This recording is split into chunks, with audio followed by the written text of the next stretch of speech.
Chronicles, Fiction, The Apostle of Insanity Trilogy, Volume 1, in Lunacy, by William F. Wu.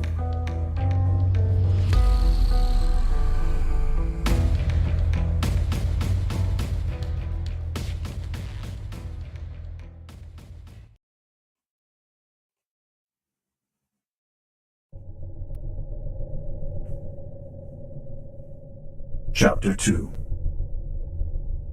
Izap-chan, we are doing better than most of them. Pam gestured toward the crowd with her free hand, smiling wryly. We get the jobs we do here in Luna City because Capital Special Forces are often used for clandestine operations, and our various employers know it. Yeah, all right. Lane grinned. Sure, I remember all those assignments with the Banshees, where no prisoners could be taken, and the nature of the attacker had to be kept secret for political reasons. We did more than a few of those together, Captain. She smiled wryly. He laughed at the use of her former rank. That's right, Lieutenant. We sure did. But in Capital Special Forces, we always had the latest military technology. We're both out of the loop now. That's true. But, Pam shrugged, you really think it matters? All that use of combat analysis with integrated computers and laser technology works fine on the battlefield, but it's not very useful for this kind of work we do here in Luna City. You're right about the battlefield work, said Lane. But when we've been out for a few more years, we'll have definitely left behind in hand weapons and explosives too. The black market only provides equipment, not training. For now, we're still all hand weapons we smuggled out of the service when our hitches ended. I took what I could, she frowned. Not as much as you did. But, I don't like the price that black market guy demanded. Her face tightened. Lane waited to see if she would go on.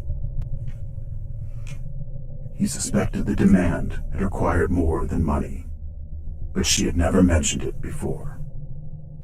When she said nothing more about it, he let it go. They had remained friends in part by respecting each other's privacy. I used my old bolter tonight, Pam said casually. I hope they don't replace the Sherman 7.4 M13 bolter. It's my most personal tie to the Banshees, except for you. She laughed lightly and sipped her drink again. Same here. Lane tapped his old Sherman at his belt. You and the bolter, like night and day. He looked at her blue eyes awkwardly for a moment. Usually, their talk avoided direct expressions of feeling like this. Then he glanced away, reaching for his own drink. I like my old Capital CAR-24 too.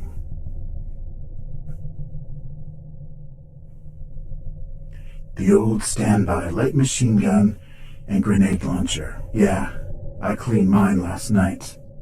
I almost took it with me, but I decided it was too bulky. You didn't have to launch any grenades tonight, eh?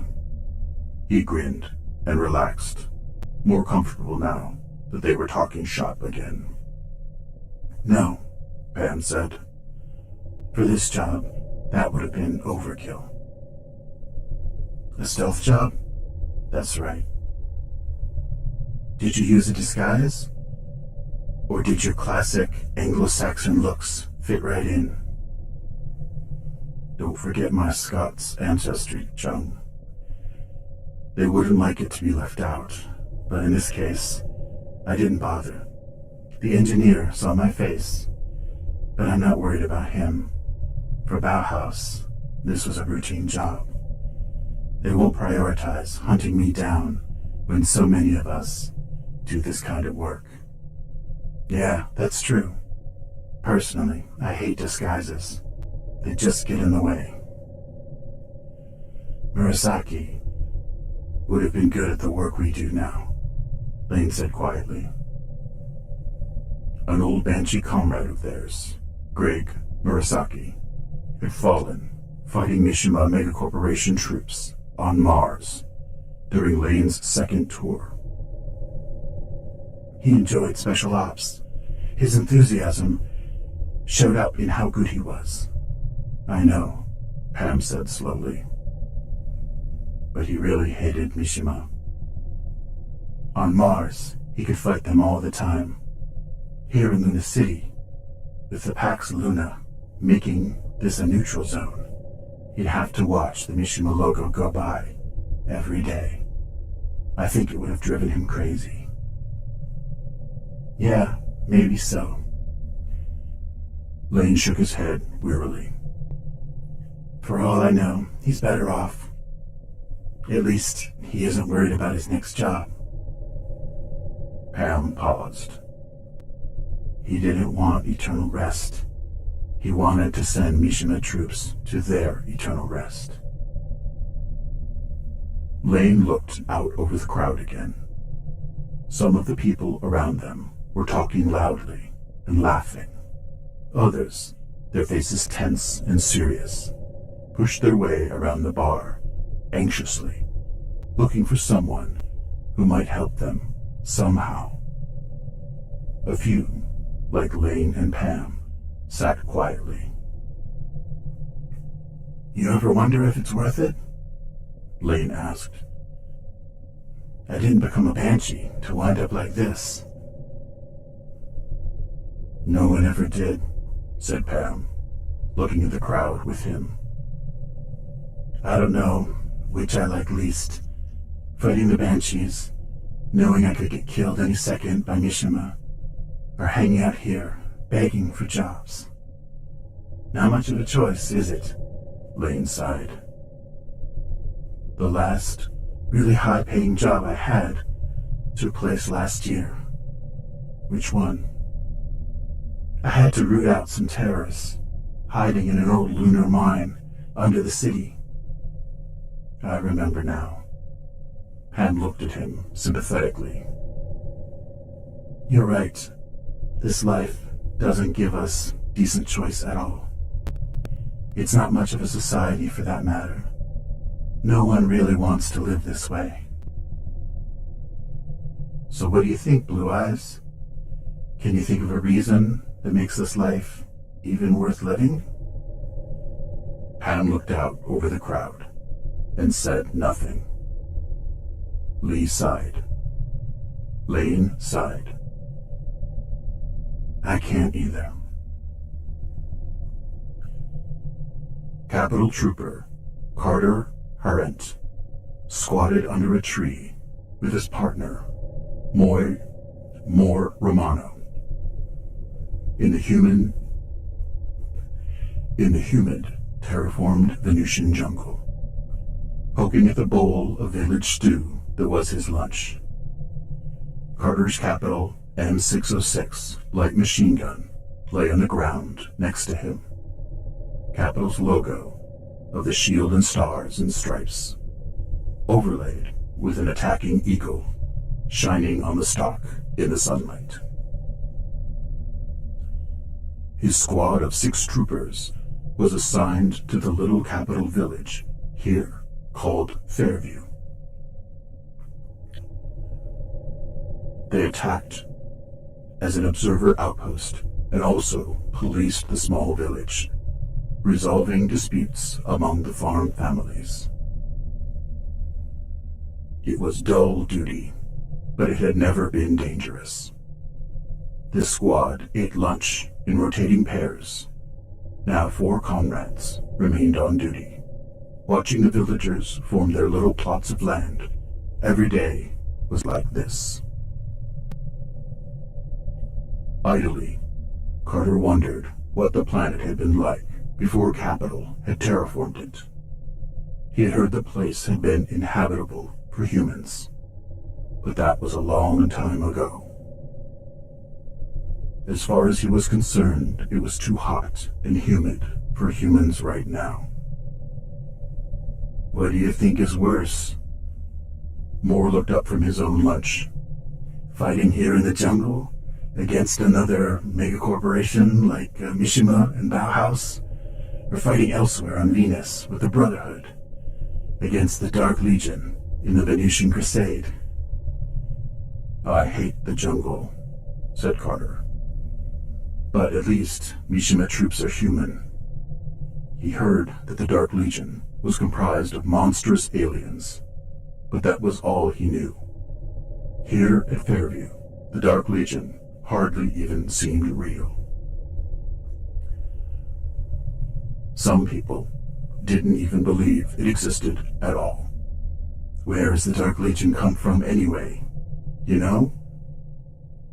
Yeah, Moore said. My old lieutenant used to fight them when he was a Capital liaison to the Brotherhood. He told me about them. The first humans who got to Nero, the 10th planet, discovered them. They're from Nero? I thought it was a little planet. How can there be so many of them? He said they aren't really from Nero. Some weird seals and other formations were there, and some kind of influence on the mind. But the first humans there were forced them to destroy the seals.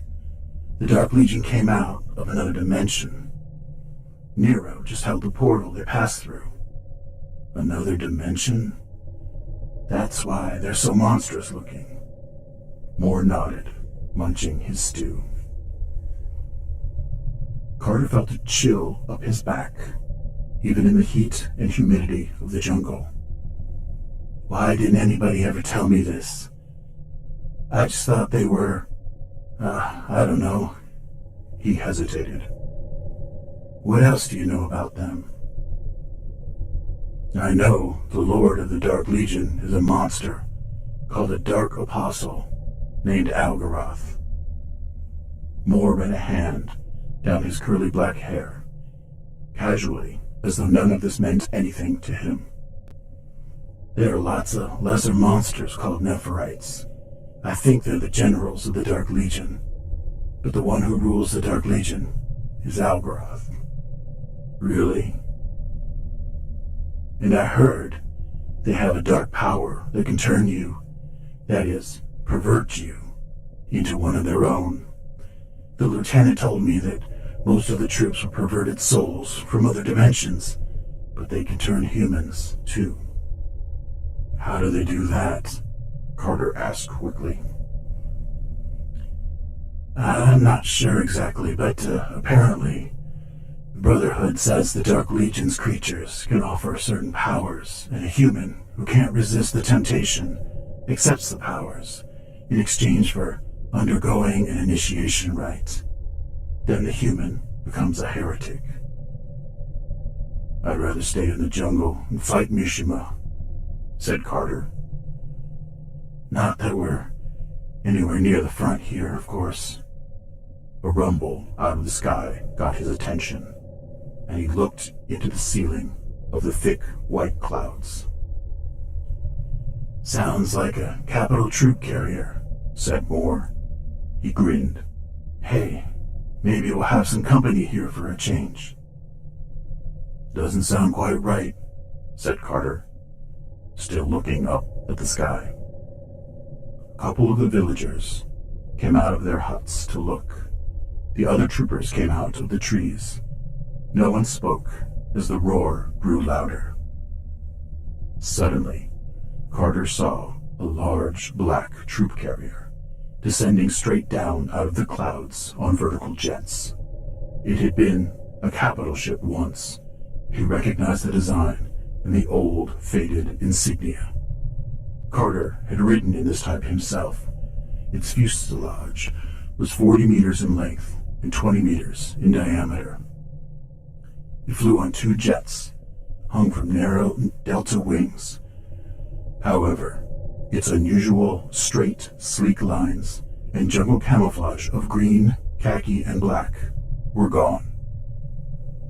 The ship was completely black and looked as though it had half melted and then froze into position again. The weird, unidentifiable mechanical shapes grew out of its side like cancerous growths, ruining its aerodynamic shape. "Something's wrong," said Carter, fumbling on his belt for his communicator. "I gotta get their ID." The black troop carrier came down swiftly in the nearby jungle, blasting and burning away the trees and underbrush with vertical jets. It landed with a rough thump. Before Carter could make any contact on his communicator, the big doors of the troop carrier opened. He froze, staring. The troops who came running out of the carrier bore no resemblance to anything ever human. Thousands of huge, twisted, grotesque shapes, wearing armor and bearing gigantic weapons, ran out of the jungle toward the village, firing in all directions. Behind him, Carter heard villagers scream. His own comrades shouted alarms and began to fire.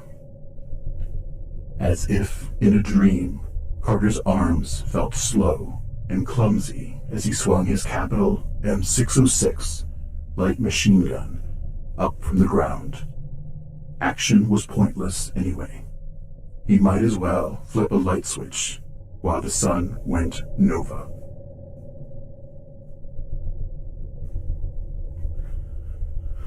Momoko Watanabe, a Mishima army trooper, sat in the top of an observation tower at a Mishima outpost overlooking the Venusian jungle. Her job done at an immense communication console was to control robotic observation drones assigned to the front against Capital. Today, though, one of her drones spotted a fast-moving troop carrier flying over the edge of her territory, out of another part of Venus, toward Capital territory. "Computer run identification analysis of unidentified ship," she ordered. When her computer reported a 50% likelihood that the carrier was a Capital ship, she assigned the observation drone to follow it. She had never seen a ship exactly with this appearance, but her colleagues had told her about the black technology of the Dark Legion. It physically altered human technology into something more terrifying and powerful, though sometimes less reliable. She suspected that she had located a Dark Legion ship moving into a Capital section of Venus. While she personally did not care what happened to Capital, she would have to report what she found to her superiors. If the Dark Legion was opening a new front on Venus, top Mishima strategists would want to know about it. Momoko watched as the drone followed the mystery ship from a much higher altitude. When the black ship descended suddenly into the clouds, the drone shifted to infrared sensors and maintained the image. As the other ship landed, Momoko watched as a horde of figures charged out and overwhelmed the small village. "Computer, run an analysis of individual troops. Body height, girth, heat," came up from in front of her. With the computer's conclusions as she expected, the fighters from the mystery ship were not human. They were too big, too monstrous, too alien. As she watched her console, the handful of troopers at the village were slaughtered where they stood. The villagers threw themselves on the ground in terrified surrender, but they were executed on the spot, with one exception. A single young woman was grabbed by a large enemy trooper and carried back to the black ship. The others burned the village and the small, tilled area near. In moments, the attackers had returned from their ship. It took off with a roar, leaving behind a blazing ruin. The attack had been completed within a few minutes. Drone Yamamoto, maintain observation at a safe distance. While the drone followed the Dark Legion ship back to Dark Legion territory on Venus from where it had come, she ran a combat analysis on her computer. It agreed with her own observation that this probe had nothing to do with the minimal importance of the village itself. The Dark Legion was conducting some sort of test, either in its tactics, weapons, or troops. It might also be probing in order to observe the response by Capital. She had not gained enough information for a more detailed conclusion when the drone veered away at the edge of the Dark Legion territory, following its instructions to remain safe. It had gathered all it could. Momoko entered her personal observations into the report with a visual field record and transmitted it to her superiors. In combination with her other information, they might be able to make more sense of it.